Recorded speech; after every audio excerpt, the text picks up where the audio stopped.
Telugu flame సెలక్షణం ఆనంద వీక్షణం. Telugu serials కు సంబంధించిన అప్డేట్స్ ఎప్పటికప్పుడు మీ వరకు రావడానికి తెలుగు ఫ్లేమ్ ఛానల్ ని సబ్స్క్రైబ్ చేసి పక్కనే ఉన్న బెల్ ఐకాన్ ని యాక్టివేట్ చేయండి. ప్రేమ ఎంత మధురం సీరియల్ జీ తెలుగులో రాత్రి 10 గంటల స్లాట్ లో టెలికాస్ట్ అవుతూ ప్రేక్షకులని ఎంతగానో ఆకట్టుకుంటుంది.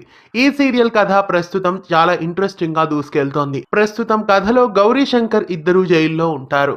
ఈ నేపథ్యంలో యాదగిరి జిండే అక్కడికి చేరుకుంటారు. జిండే గౌరీ శంకర్లని విడిపిస్తూ ఎమ్మెల్యే కొడుకు చేత క్షమాపణలు చెప్పిస్తాడు. జిండేతో మాట్లాడుతూ ఉంటే బాగా పరిచయం ఉన్న వ్యక్తితో మాట్లాడుతున్నట్లుందని చెప్పుకుంటారు. గౌరీ శంకర్లుగా ఉన్న ఆర్య అణుల్ని చూసి చాలా సంతోషపడతాడు జిండే. ఇక రాబోయే ఎపిసోడ్స్ లో అమెరికా నుండి అభయ ఆకాంక్షలు రాబోతున్నారు. వాళ్ళతో పాటు కథలో విలన్ కూడా ఎంట్రీ ఇవ్వబోతున్నాడు. జలంధర్ కొడుకు క్యారెక్టర్ ని కథలో ప్రవేశపెడుతున్నారు. ఈ క్యారెక్టర్ లో ప్రముఖ నటుడు నవీన్ కొమ్మ ఎంట్రీ ఇవ్వబోతున్నారు.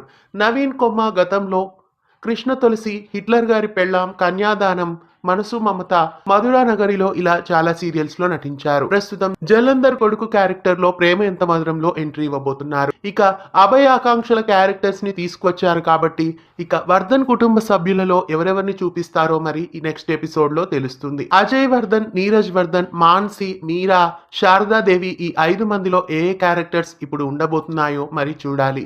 బహుశా శారదాదేవి చనిపోయినట్లు ఫోటో చూపించవచ్చు అనిపిస్తోంది. ఇక అజయ్, నీరజ్ ల పిల్లల్ని కూడా కథలో చూపించే అవకాశాలు కనిపిస్తున్నాయి. ఇక రాబోయే ఎపిసోడ్స్ లో అభయ ఆకాంక్షలకి పేర్స్ ని కూడా తీసుకురావాలి.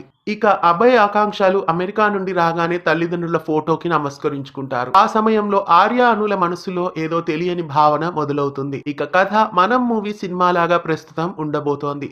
ఇక అభయ ఆకాంక్ష ఇరువురు కలిసి తల్లిదండ్రులని ఒకటి చేస్తారు అని అనిపిస్తోంది. ఇక రాబోయే ఎపిసోడ్స్ ప్రేమ ఎంత మధురం చాలా సెంటిమెంటల్ గా అందరినీ ఆకట్టుకునేలా ఉండబోతోంది. ప్రేమ ఎంత మధురం సీరియల్లో అభయ ఆకాంక్షల క్యారెక్టర్స్ ఎంట్రీ ఇవ్వడం మీకెలా అనిపిస్తోంది కామెంట్స్ లో తెలియజేయండి. ఇలాంటి మరెన్నో అప్డేట్స్ ఎప్పటికప్పుడు తెలుసుకోవడానికి ఛానల్ని సబ్స్క్రైబ్ చేసి పక్కనే ఉన్న బెల్ ఐకాన్ని యాక్టివేట్ చేయండి.